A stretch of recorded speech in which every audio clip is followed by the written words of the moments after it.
When this specific event happened, I was 29 years old and driving a relatively short distance with my 5-year-old daughter. My husband and I had plans to drive out of town to his parents' place and stay with them for a few weeks. My husband works late into the day, so we agreed it would be better if I left first with our daughter and he would follow a few hours later. It was winter, so it got dark early.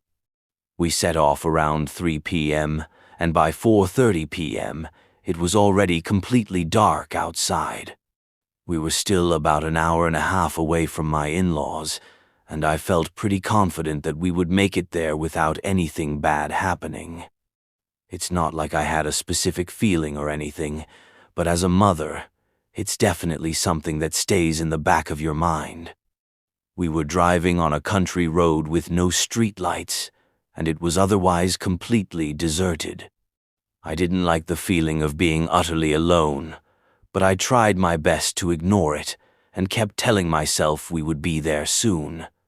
We had driven this road countless times, and nothing had ever happened to us. We were about 30 minutes away from the house when I saw some flashing lights in the distance.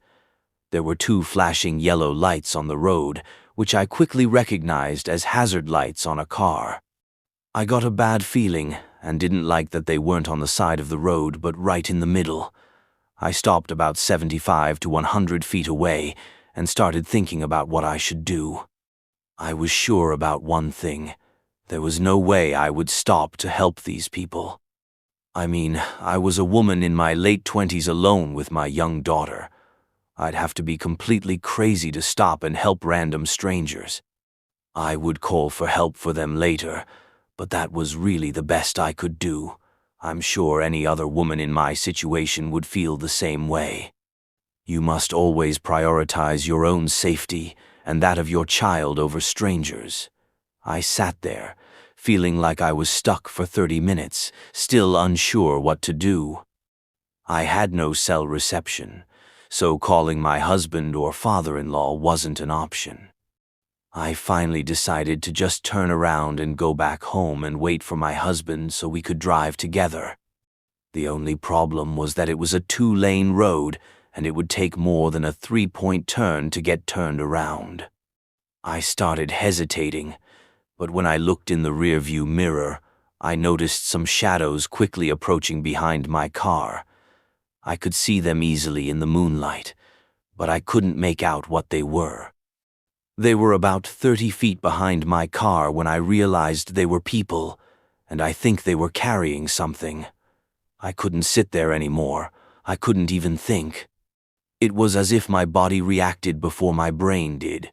I shifted the car into drive and stepped on the gas. It wasn't an insanely fast car, but it did what I needed. I drove straight toward the parked car and had no choice but to pass it as best I could.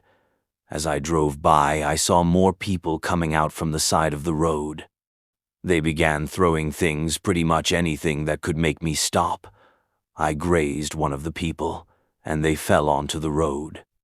Something hit my windshield, causing it to crack, and whatever it was flew into the passenger seat. I screamed at the impact and felt bad that my scream caused my daughter to start crying and screaming as well. I told her everything would be okay, but she was 5, and nothing I said in that moment would make her feel better. I just kept driving, never letting up on the gas, trying to put as much distance as possible between us and those people. Before I knew it, we were in front of my in-laws' road. They had a guardhouse where they lived, and I pressed the button to be let in. They immediately saw I was in distress and opened the gate for us. We were let inside, and my father-in-law met me in the driveway with his gun. I was sobbing, and my daughter was sobbing into her grandmother's shoulder. They brought us inside, and I told them everything that happened. My father-in-law had always been very protective of me and my daughter, and I could see how angry he got. He kept asking if they had followed us here, and honestly, I had no idea. I hadn't paid attention to the cars behind me. I had only focused on getting to their house, where I knew we would be safe. My in-laws are the kind of people who take their security very seriously. They rushed back into the car and drove off quickly. We weren't sure if those people would come back, but I had a feeling that was the end of it. My husband came home an hour later and kept apologizing for letting me drive alone, but I kept telling him it wasn't his fault, and the result would have been the same if he had been with us. We were safe, and that was what mattered. A few days later, we heard on the news that there had been some car thefts in the area, but luckily no one was seriously injured. I still hate to think about what would have happened if I hadn't seen those people sneaking up behind the car. What would they have done? I don't even want to know. I'm grateful we're okay, and I will say that I'm never going anywhere without some form of protection again, whether it's my husband or a weapon.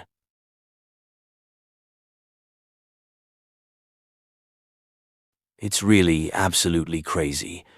I just wish I had known this before I downloaded Tinder. I had gone on a few dates with guys I met on Tinder, but nothing had ever worked out. Most guys just wanted sex or weren't ready for a serious relationship. Of course, there are some real jerks out there, but I didn't run into them too often.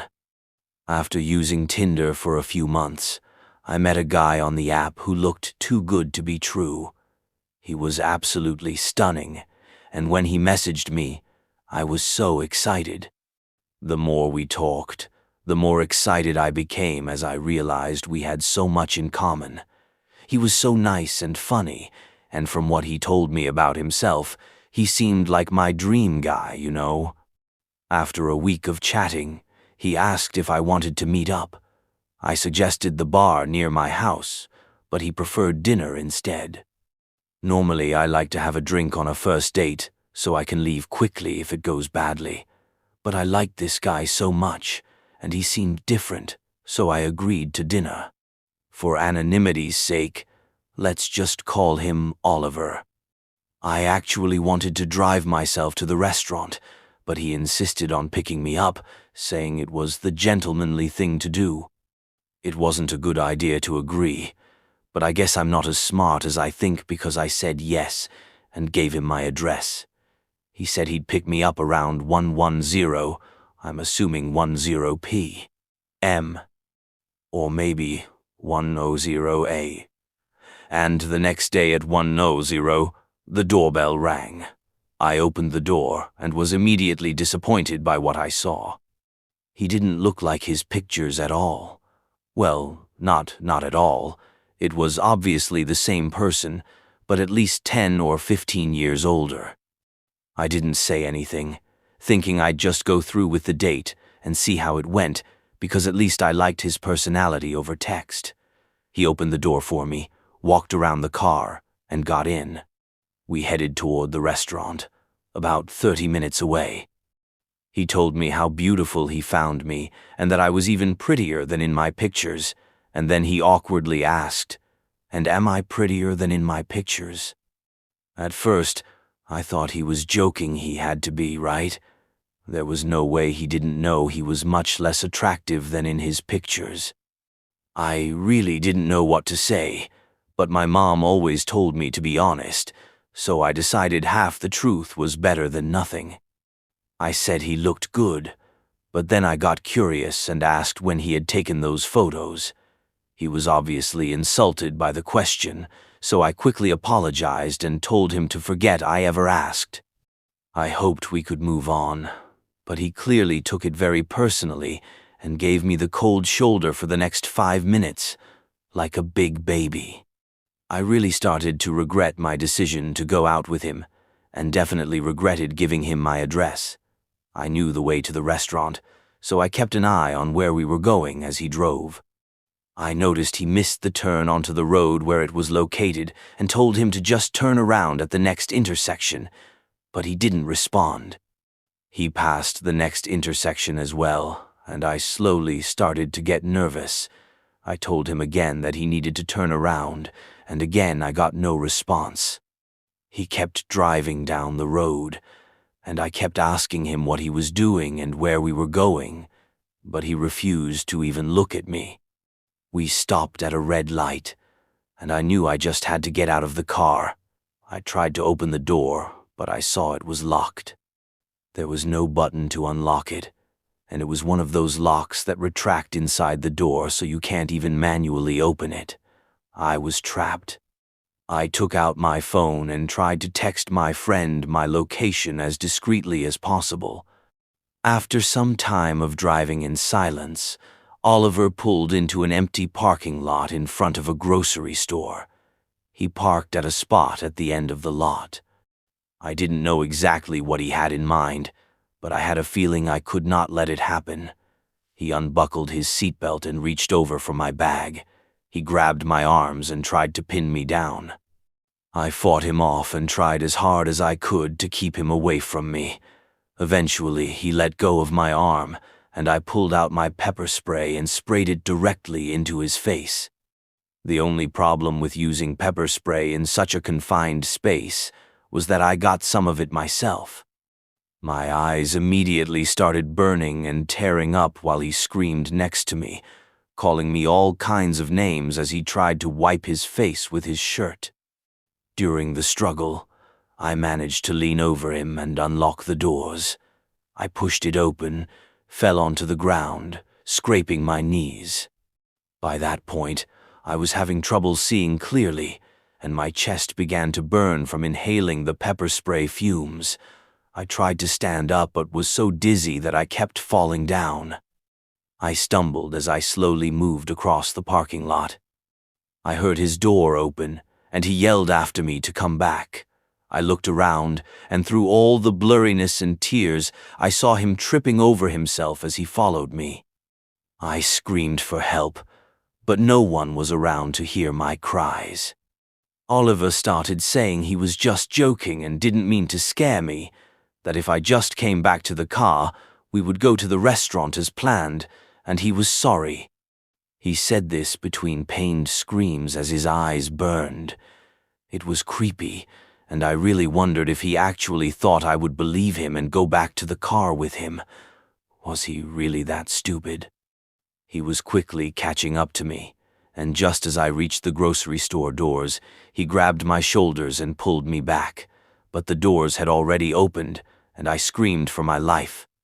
I saw a man running over, telling Oliver to let me go, which he immediately did. The man helped me up and tried to hold Oliver there, but nothing could stop him from getting back in his car and driving off. The police were cold at that moment, and they said they would investigate, but nothing ever came of it. Believe it or not, this guy was never found. I moved out of the house I lived in at the time and moved back in with my parents. For a while, I was really paranoid that he would find me, but that hasn't happened so far. I now use my story as a warning to other women who might go down the same path I once did. And for you men out there too, you never know who wants to hurt you, but it can and does happen. So please, take care of yourselves.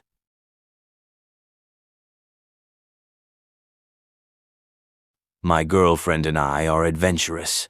We try to get out of the house as often as possible and basically do every outdoor activity we can. This time we decided late in the day that we would go camping for about a week. Neither my girlfriend nor I have a typical job with set hours. The best way I can explain it is that we basically work freelance, which gives us flexibility in our schedules, but overall we still work for a larger company. We packed our bags and headed to the campsite. It was a state park where you can camp for up to 144 days for free without any permits or approvals needed. We drove along a gravel road for a while, and I made the terrible mistake of not turning on my high beams. I don't know why I didn't think to do it, and it would turn out to be something I regret for the rest of my life. It didn't help that I was going way too fast for the terrain, and that it was already dark. In a second, my girlfriend screamed, and just a few feet in front of the truck, we saw a large fallen tree in the middle of the road. There was little I could do but hit the brakes and hope we could stop before hitting the tree. Of course, we had no luck. We crashed into the tree, and I was unconscious for a few seconds.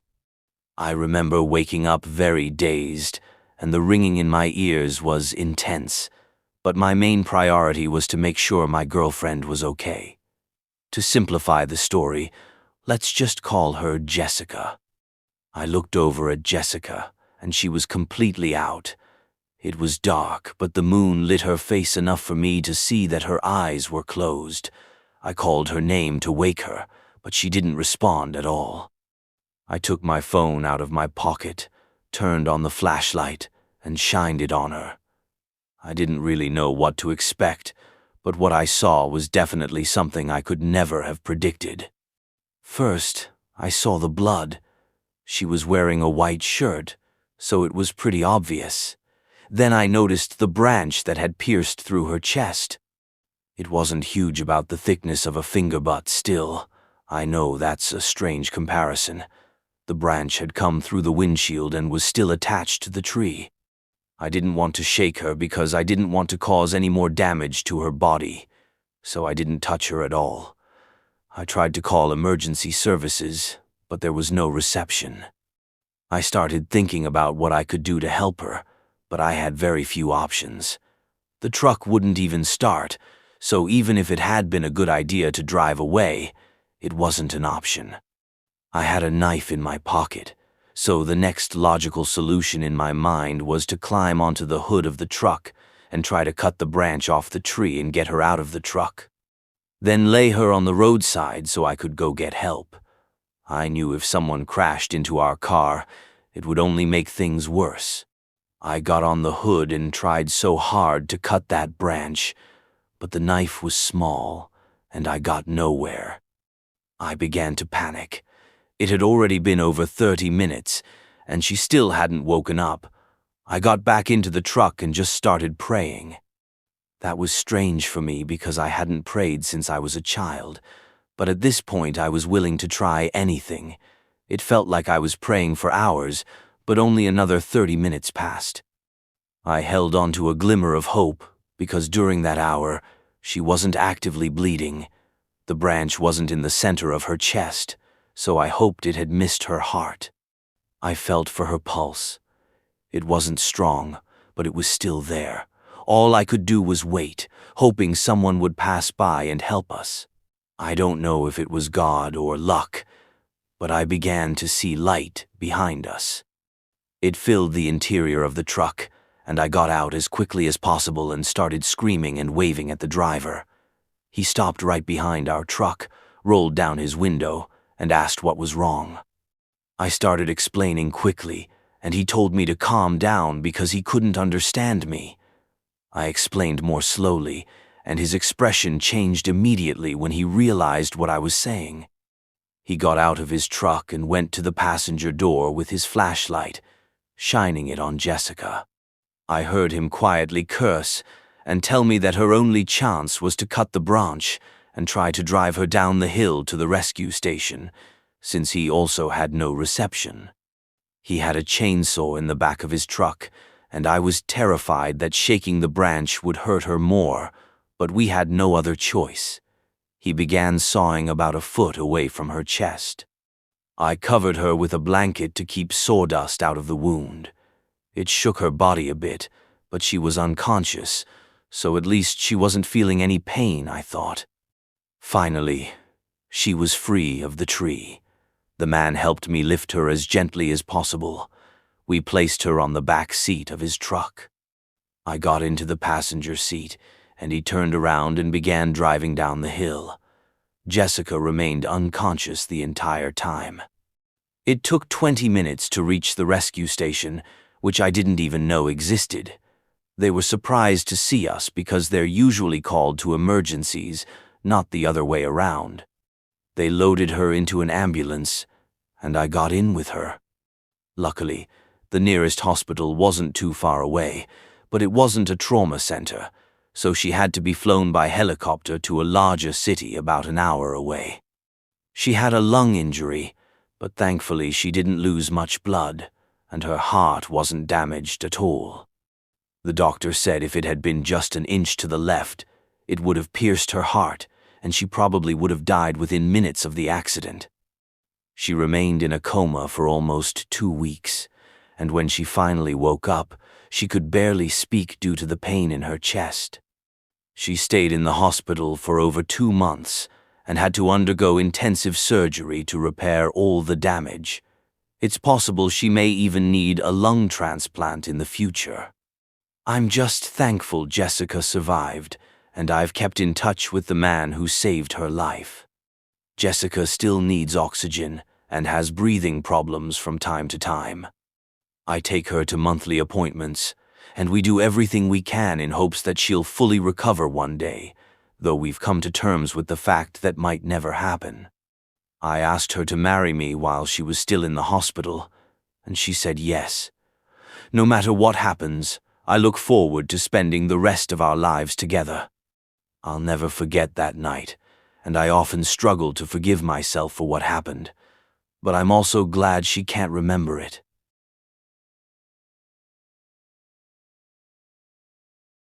I really didn't intend to tell this story, but several years have passed, and I'm not as terrified about what happened anymore, so why not? I was only 19 years old at the time. The year before, I had moved across the country for college and never had any trouble driving home for various semester breaks.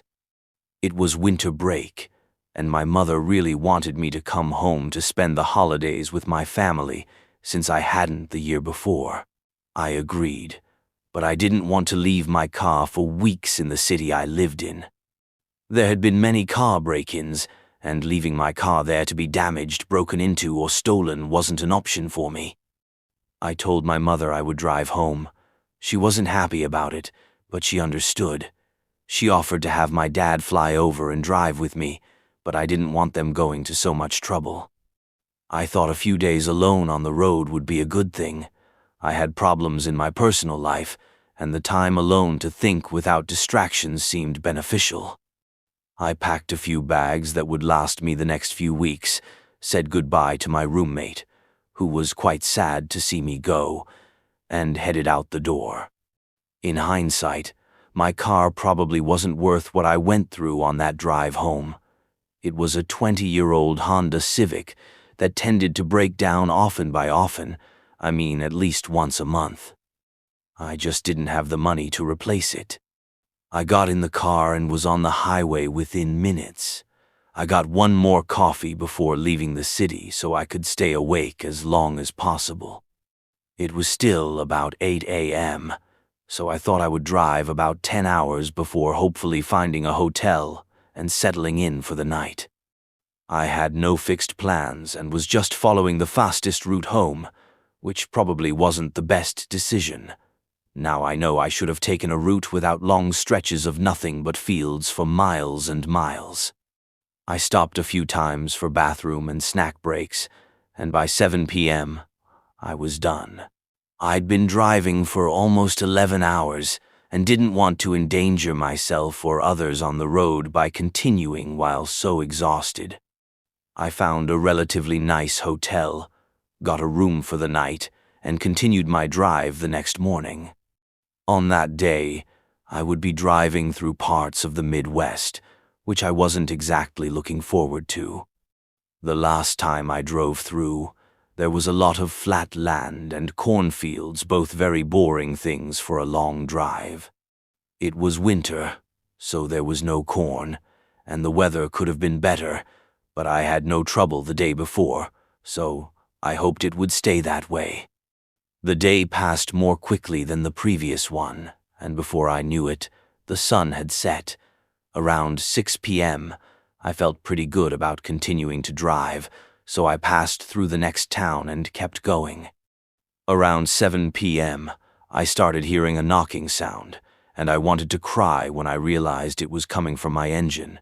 It started snowing, and my car began crawling until it finally died at the roadside. It was getting cold without the heater, and I knew I needed help quickly. I checked Google Maps to see if I was near another town, but the next town, although very small, was still almost an hour away.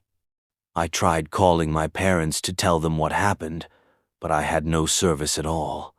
I decided to use my phone's emergency call feature to call for help, and luckily it worked. The only problem was that the nearest officer able to respond was at least an hour away, in that town I mentioned earlier. I told the dispatcher I would wait, and she instructed me to lock the doors and hide in the car so it looked like no one was inside. Apparently, the place where my car decided to give up on me was also a very sketchy stretch of highway that wasn't safe for stranded drivers, especially not for a young woman. I'm not going to lie. When the dispatcher told me that, I felt physically ill. My heart was racing so fast, it felt like I might have a heart attack. I set up a sunshade across the windshield, and luckily I had 3 more in the car from a previous camping trip. I decided to put them up along the sides and rear windshield as well, making it look almost pitch black from outside. Time passed, and at some point I got the feeling someone was watching me. I tried to tell myself it was just the situation making me paranoid and that all the windows were covered, so no one could see me anyway. I tried to shake it off, but the feeling wouldn't go away no matter how hard I tried to tell myself it was okay. There was something inside me telling me this situation was about to get very, very scary. I turned on my phone's display and aimed it towards the windows, not knowing what I would see. What I would see would haunt me for years. At first, I felt some relief as I saw nothing but the reflection of the sunshade. I turned my phone towards the passenger side windows, and in the small gap that wasn't covered, I could, to my horror, see a strip of the window. And on the other side of the window, a man's face was pressed against the glass, smiling directly at me. My first reaction was a piercing scream. It was a sound I didn't even know I was capable of making. The scream was so loud it seemed like it had a sound of its own echoing in my ears. The instant the scream left my mouth, I saw the man pull his face away from the glass and start laughing. The most disgusting, throaty laugh I had ever heard. Immediately, I heard him violently jiggling the door handle, trying to get into my car. I screamed and cried as he threw himself against the car, howling like an animal while laughing, as if mocking me. I called 911 again and screamed that I needed help now. The woman who answered this time was not as kind as the first dispatcher I had spoken to 30 minutes prior. She yelled at me to stop screaming so she could help me. I cried and tried my best to calm down as the man outside started hitting my window with something hard that could break it. I tried to explain again what was happening. After 10 minutes of pure torture, during which I tried to explain while the man terrorized me, she simply hung up on me.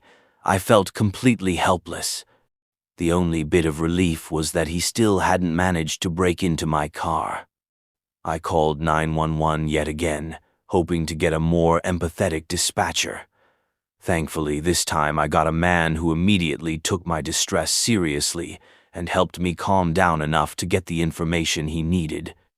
The officer had already been dispatched about 45 minutes ago and was now only about 10 minutes away. He would get to me as fast as possible given what I was going through. I had hope, but that hope was dashed when I heard the sound of something heavy, obviously a rock, being thrown at my windshield. After some minutes of waiting, I began to fear he would break through.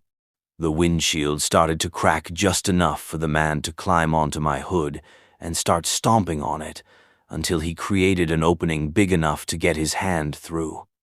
I screamed and climbed into the back seat, trying my best to get out of reach of this very insane and obviously dangerous person. He began pushing the windshield aside, and his face was even more frightening this time. I was paralyzed with fear, watching him climb through the glass. I had no choice but to get out of the car and hope the officer was close. I opened the door and turned on my phone's flashlight, pointing it towards the hood. I was so relieved to see he was stuck. He tried to get out, but couldn't. Then I saw the beautiful red and blue lights in the distance and heard the sirens as the officer approached. I began frantically waving him down, and he pulled up beside me within seconds. He jumped out of his car, and another police car arrived from behind only a few minutes later. I was put into one of the police cars and watched as they actually drew their weapons and demanded the man get out of my car. He screamed and thrashed as one of the officers grabbed his ankles and pulled him out. The man tried several times to bite before being thrown to the ground and handcuffed. They put him in the other patrol car and said more officers would come down to take photos of the scene and a tow truck would take my car. I was taken to the police station and gave my statement. I called my parents, who got me a plane ticket from the nearest airport.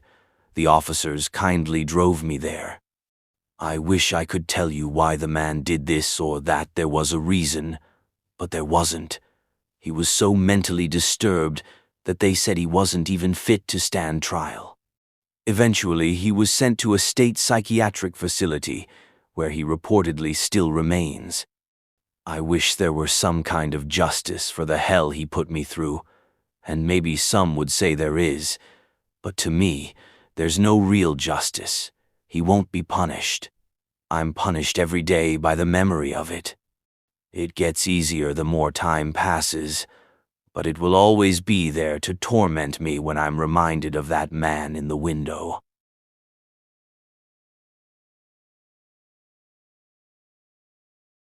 I was driving my truck from my girlfriend's apartment to my home. That evening, there was a pretty intense storm raging, but I thought since I only lived 10 minutes away, everything would be fine. I would have preferred to stay with her, but I had to work early, and my work clothes were at my place. It was dark, and the power was out. Driving in the dark with only headlights to light the way is not a pleasant feeling. The rain pounded so hard on my windshield that my wipers couldn't go fast enough to keep my view clear. It felt like I was driving blind, but I knew this town my whole life, so I knew where I had to go. It was like muscle memory, knowing when to turn and how long to go straight. I turned onto the street where my house was, and almost immediately I knew something was wrong. Water was rushing onto the road, and my truck started to slow down. The engine sputtered, and before I knew it, the truck started to fill up with water. Panic set in. I tried to open the door, but the pressure from the water outside was too strong. I tried all the doors, but none would budge. I called emergency services 112 in some places and got an automated message telling me all operators were currently busy. That's when I really started to panic. I needed help, and it seemed I wouldn't get any. Water reached my waist as I decided to climb onto my seat and keep my head above water as long as possible. The water mostly entered through the driver's door, so I tried to plug the leak with my sweater, but it didn't work. I waited 7 minutes on hold before I finally got through to a dispatcher. I told them what was happening. They were very matter-of-fact and told me I wasn't the only person stuck in flooding. It would be at least 30 minutes before help could come. I kept telling them I didn't think I had 30 minutes, but they said there was nothing they could do. I asked if they could stay on the phone with me, but they said due to high call volumes, they needed all available operators. If things got worse, I could call again. I hung up, knowing that wasn't an option if things got worse. Within minutes, the water reached my chest. I was sure I would die. With only a foot of airspace left, I started recording goodbye messages to my family on my phone. I wasn't sure if they'd ever get them, but it was better than nothing. It was somewhat comforting, as if I was talking to them, even though I wasn't. Something about it was therapeutic in that moment. About 10 minutes after I hung up, the water was at my neck. I pressed my cheek against the roof, unable to do anything but cry. I started to lose hope. No one was coming for me. I could only breathe through my nose when I suddenly heard a motor nearby. I didn't think they would even notice my truck, so I started shouting and flashing my phone's light to get their attention. I felt relief as I heard the sound of a boat next to my truck. I shined my flashlight and saw someone jump into the water beside my driver's window. He had a window breaker and shattered it on the first try. He reached in and grabbed my shirt. I took a deep breath as he pulled me out through the window. They helped me onto the boat, and I thanked them profusely for saving my life while taking deep gulps of air. The air I thought I would run out of minutes earlier. They wrapped me in an emergency blanket, and we moved on. We helped a few other people out of their cars before we reached an area where police and firefighters were waiting. I was taken to the hospital, but luckily had no medical issues. Thank God no one died during this storm, though I know I narrowly avoided that fate. I felt so let down by my city's emergency services.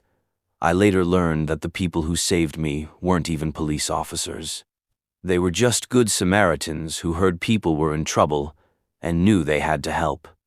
For months after the incident, I had nightmares about drowning. Even now, I get scared driving during a storm or being on a boat in deep water.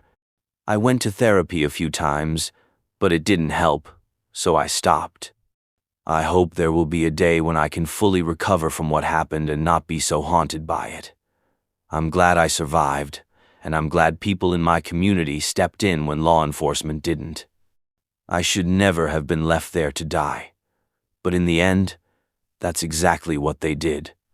I just hope nobody else finds themselves in the same situation. If they do, I hope someone comes to their rescue in time, so their life is spared as mine was that night.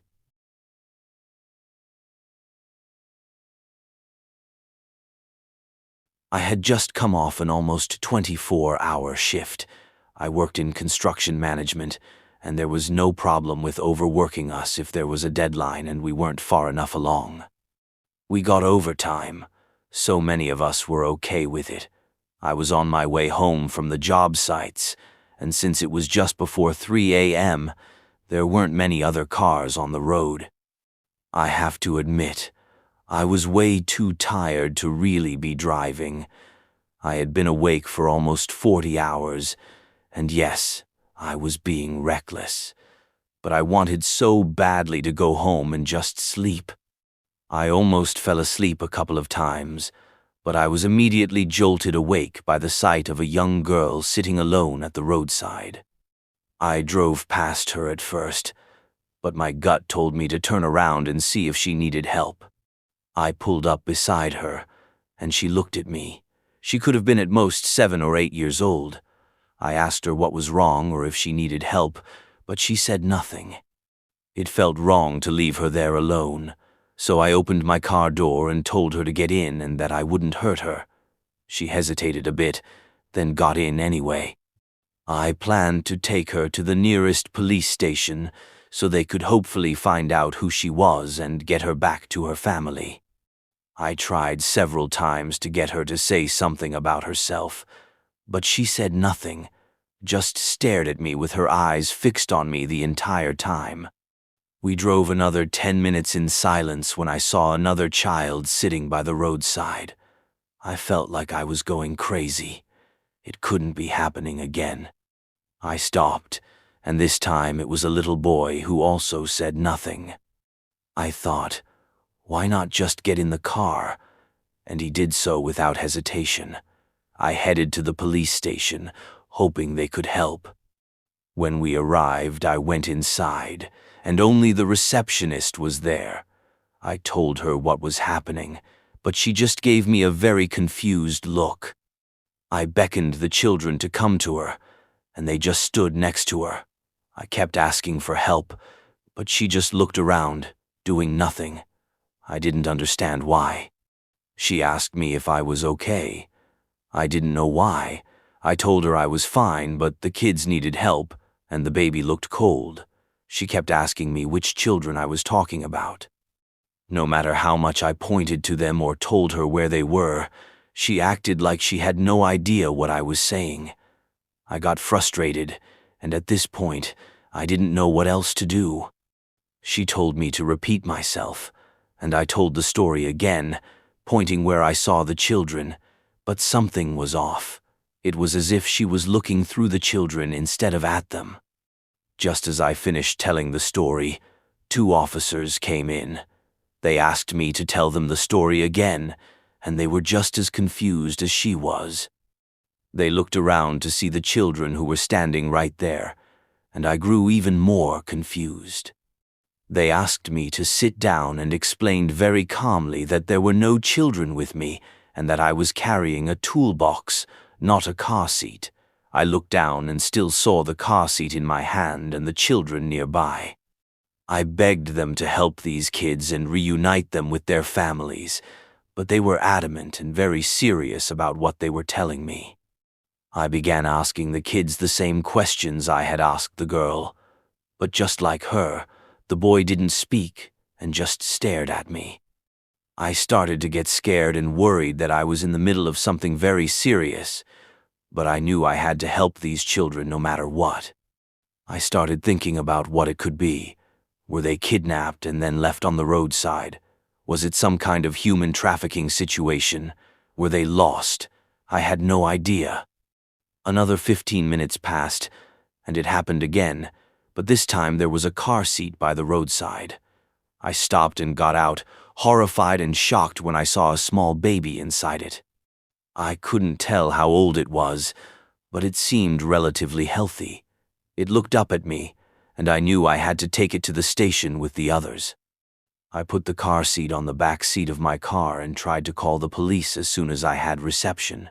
They told me to drive to the hospital a few miles away, and they would meet me there. Shortly after the call, we arrived at the hospital, and I parked out front. I took out the car seat and told the children to follow me inside. They did, without a word or causing a scene. However, the hallucinations wouldn't stop being my only symptom. I began having speech problems and couldn't think clearly, and that's what showed the doctors that maybe something else was going on. They ran scans but saw nothing. I was told that if the last MRI they did showed nothing, I could go home and come back for more scans later, which would hopefully show more. I knew what they meant if I had a brain tumor. I didn't want to wait until it got bigger before they could do something about it. We did the MRI, and luckily, a sharp-eyed doctor noticed a shadow. I had a brain tumor. It was small but explained all my symptoms. It was determined that it was a malignant tumor in the frontal lobe that was compressing my visual centers, and unfortunately, it couldn't be operated on due to its location. But they were confident that chemo and radiation would kill the cancer cells since they were caught early. I started chemotherapy and radiation therapy, and after a few weeks, the hallucinations became less frequent. Part of me misses them when they're not there, but most of the time, I'm glad it means I'm getting better. Most people wouldn't understand, but maybe some would. I'm still undergoing treatment, and my doctors are confident that I'll be in remission soon.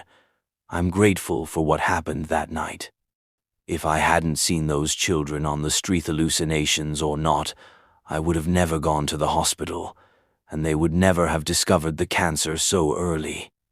I'm still not sure about my official prognosis, but I'd like to think it's good. I have to have hope, otherwise I have nothing. They repeated to me over and over that no one was there and that I was having some kind of episode. I had never had any psychological problems, and I told them that, but it didn't matter. I was admitted on a 72-hour hold because they thought I might be a potential danger to myself or others due to the hallucinations I was experiencing. They were mainly concerned because I was so certain about what I saw. I thought they were all crazy, and only I was normal. Over the next few days, many tests and examinations were performed to find out what was wrong with me. At first, they thought it was due to sleep deprivation. It's common for people to hallucinate when extremely sleep-deprived. But when the hallucinations continued even after hours of sleep, they knew something else was wrong. I was scared. I called my mother, who came over and discussed our family medical history with the doctors. After the 72 hours, I decided to just stay in the hospital. I didn't understand what was happening, but I knew I needed help. For 2 weeks before my diagnosis, the children accompanied me everywhere. They watched me sleep and kept me company, but they still didn't speak. At first, they were comforting, as if I wasn't alone, but eventually they became a reminder that something was wrong with me and that I couldn't live my life until they figured out what it was.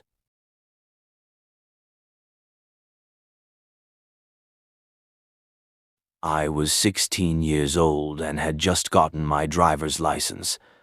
Think of the typical selfish, idiotic 16-year-old boy. That was me. It was Friday night, and I begged my mother to let me take the car to meet my friends and hang out, but she insisted it wasn't going to happen. She kept saying I'd probably go drinking and didn't want me to be stupid and drive drunk.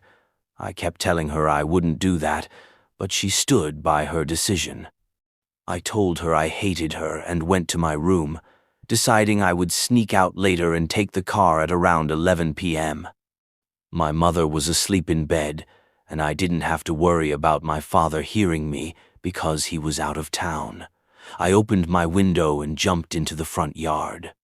I had taken the keys earlier that evening, so I got into the car as quietly and quickly as possible and drove off. My mother had forced me to install Life 360 on my phone, so I turned it off to keep her from knowing where I was if she noticed I was gone. She was the kind of mom who would call the police if I wasn't home when I was supposed to be. I texted my friends, asking where they were, and of course they had driven to LA. I was over an hour away from them, and I hate to admit it, but I decided to go anyway. I was stuck in traffic jams on the freeway for a while, and decided to take some side streets, hoping it would be faster. It really wasn't, but that's just the joy of living in Southern California. There's traffic everywhere, anytime. Eventually, I got lost and didn't want to turn on my phone to check maps, so I tried to find my way back to a freeway on my own.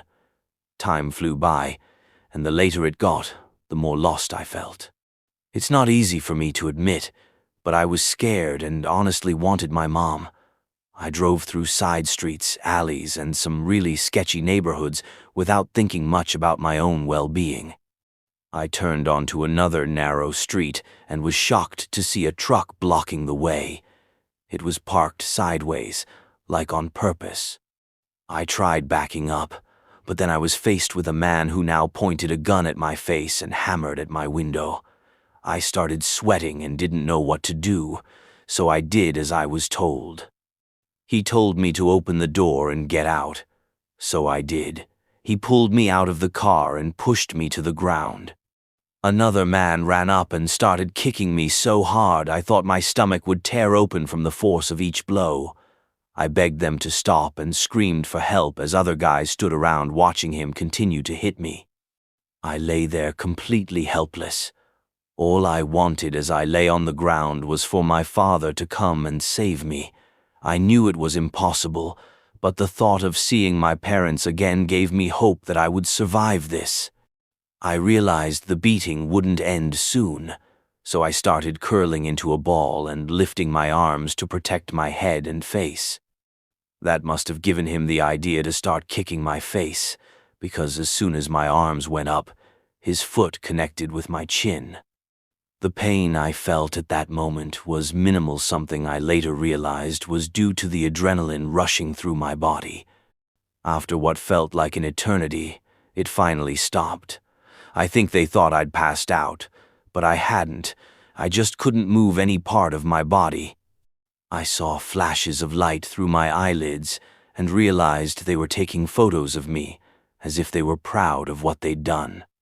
They laughed as they searched my pockets, took my keys, wallet, and phone, and I heard them drive off in my car. All I could think about was how much I wished I had listened to my mom and just stayed home. I remember lying there as the pain began to set in, especially in my jaw. Eventually, I must have passed out, because the next thing I remember was paramedics waking me and asking my name and what happened. They said my jaw was broken by the kick. My mother sat by my hospital bed as I woke up, crying as I told her and the police officers what had happened. They said it was probably part of a gang initiation and that I was lucky to be alive. The doctors told me the same when describing my injuries. I had several broken ribs and massive internal bleeding from the kicks to my stomach. I had a broken jaw, other extremely painful facial fractures, and the most terrifying injury of all was the discovery that my Achilles tendons had been cut through. To this day, no one can tell me why they did that, or why I didn't feel it when it happened. I needed surgery on both ankles, and even today, I might still need more operations and physical therapy before I can even think about walking normally again. I had to stay in the hospital for months before I could go home. I feel so stupid for what I did, but what happened to me was literally the worst thing that could happen if you sneak out and take your parents' car as a teenager. I'm not telling this story to make you think this will happen if you don't listen to your parents. This isn't common. I just want to say that sometimes your parents really do know what's best.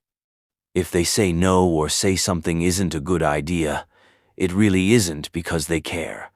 They know more than you and don't take their life experience, wisdom, and unconditional love for granted.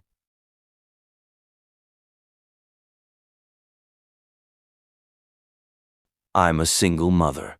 I know many people might roll their eyes when they read this, but it's important for the story, so don't judge too harshly. The story I'm about to tell happened when I was in my late 30s, and my two daughters were 14 and 16. I had just come out of an intense custody battle with their father. Fortunately, I was granted full custody because of his drug addiction and financial problems. My girls and I were excited to move to another state, away from all the drama caused by the custody fight. There had been a lot of taking sides and blame, even from my daughters, so we decided to escape that toxic environment by moving. It was early June, and the weather was slowly getting warmer. We had just packed the last boxes in our house and decided to leave a few days before the moving truck so we could settle in before all our stuff arrived. Even if it meant a few days without furniture, we were okay with that. We said goodbye to our old house, which was very emotional for us, and hit the road. We chose the fastest route, and according to Google, it would take only a few days to reach our new home. We thought we'd spend a night in a hotel along the way, which was super exciting for us. My girls love staying in hotels like most kids do, and I love seeing them happy. After hours of driving, late in the afternoon, we were ready to get out of the car and find a room. I checked every hotel in the area, every app, and there was nothing available. Literally not a single room was free in the surrounding towns for the next 3 nights. I called around and found out there was a huge youth soccer tournament in town, one of the biggest in the country. We decided to keep driving until we found something else, but we didn't. Instead, we ended up on a road with lots of rest stops but no hotels. We stopped at a gas station to get fuel and noticed a few biker types in the parking lot. While I waited at the pump, I noticed one of the men looking into the car, obviously looking at my daughters, who were both asleep. A chill ran down my spine, and I immediately felt I needed to get out of there. It just wasn't a good situation, a young mother alone with her teenage daughters. Not good. I didn't even wait for the tank to finish filling. I pulled it out, closed the cap, got into the car, and drove back onto the highway as discreetly as possible. I watched to see if they followed, but they didn't. I thought maybe I was just paranoid, so I stopped worrying about it. My daughters and I decided to stop at a rest area. We thought it would be safe enough due to the time.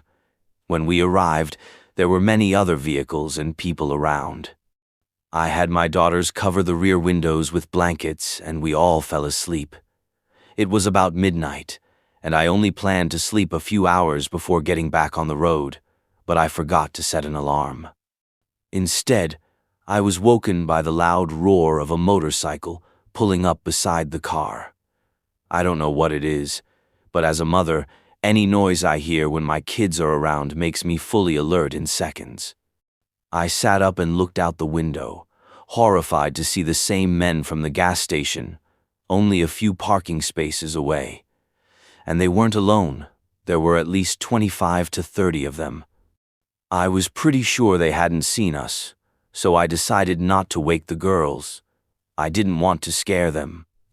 I started the car and turned on the headlights, but no matter how hard I tried to leave unnoticed, it just wasn't possible.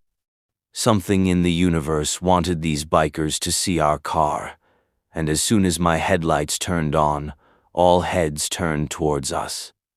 I hoped the men from the gas station wouldn't realize they'd seen us before, but of course they did. I heard one of them shout that they knew us and that we had some pretty ones in the back seat. I was immediately frightened and also disgusted. Who says that, especially about two underage girls? Then again, these didn't seem like the kind of men who cared about that. I thought if I just drove away, it would be like last time and they wouldn't follow. But they quickly came after us. I woke the girls up, and I wish I could be the kind of mother who sugarcoats things to protect them from fear, but there was no way to do that with what was happening. I told them we were being followed by some creepy men. They cried and screamed, covering the windows with blankets, trying not to be seen. I was panicking as I sped down the highway. The bikers got more aggressive, throwing things at my car and swerving as they tried to force us off the road. I did my best to remain calm on the outside so as not to scare the girls more than they already were, but inside I was having a full-blown panic attack. My main priority was to keep control of the car. It was clear nothing good would happen if they ran us off the road. They started yelling for me to pull over, saying they only wanted to talk.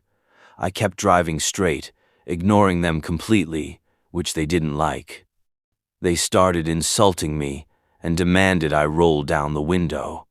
I lowered it about an inch to beg them to stop and leave us alone, but there was no way they could hear me.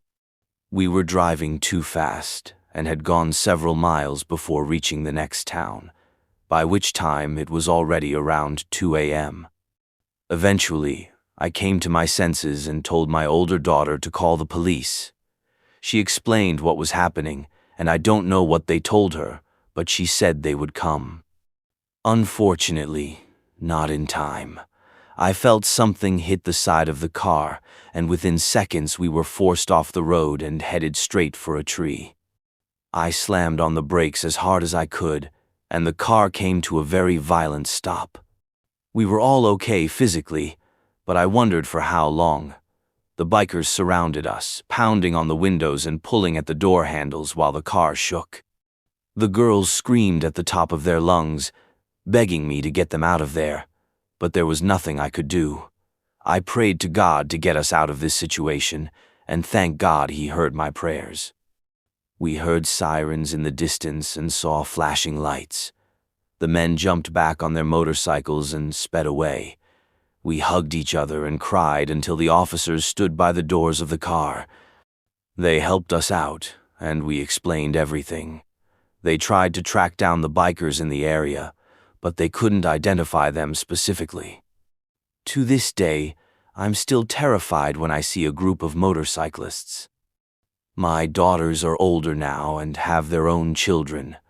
My best advice to them is always to carry protection.